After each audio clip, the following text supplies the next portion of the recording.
senang. Jom.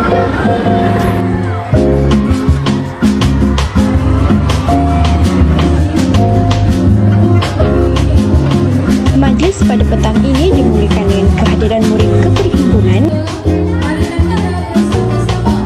diikuti dengan perarakan masuk barisan pentadbir serta guru-guru. Seterusnya, majlis diteruskan dengan bacaan doa bagi memberkati perjalanan sambutan Hari Guru pada tahun ini. Kemudian, ucapan perutusan Hari Guru telah disampaikan oleh pihak pentadbir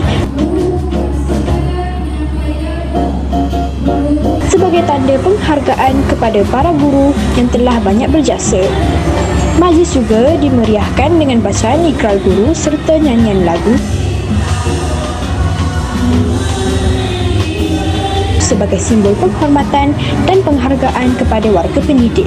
Sambutan ini diadakan bagi menghargai jasa dan pengorbanan guru dalam mendidik serta membimbing pelajar ke arah kejayaan.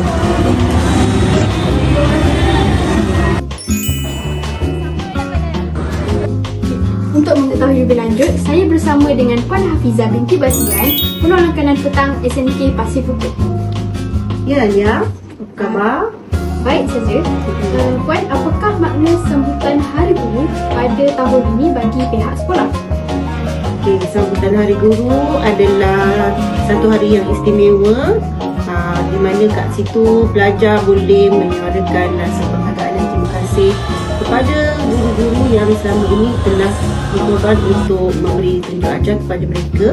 Dan pada masa yang sama, Hari Guru ni hari kita nak menunjukkan rasa hormat antara yang mengajar dengan yang memberi yang menerima tunjuk ajar.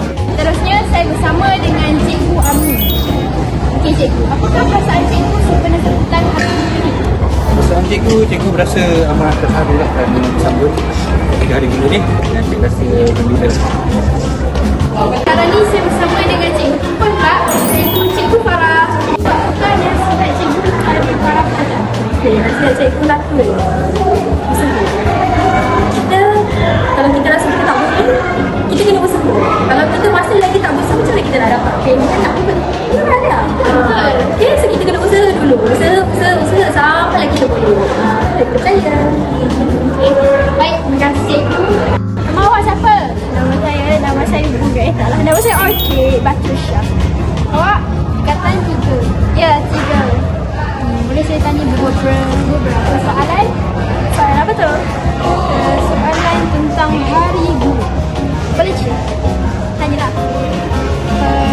Pada pendapat awak, mengapakah kita perlu menghargai guru? Sebab guru lah yang memberi kita ilmu, mengajar kita dari pendidik. Hargai ibu, okey? Seterusnya, saya bersama dengan salah seorang yang bercakap perempuan bernama Adam Harif. Adam Harif, awak kenapa kita menghargai yang Menghargai guru ni, kita perlu menghargai jasa mereka yang kita perlu membalas jasa Akhir kata, guru bukan sekadar mengajar tetapi membentuk masa depan kita. Pergi ke taman memetik bunga. Terima kasih cikgu atas segala jasa. Saya Alia Ahmed Sarah selaku pengacara SMK Pasir Putih mengucapkan sekali lagi selamat Hari Guru kepada para guru.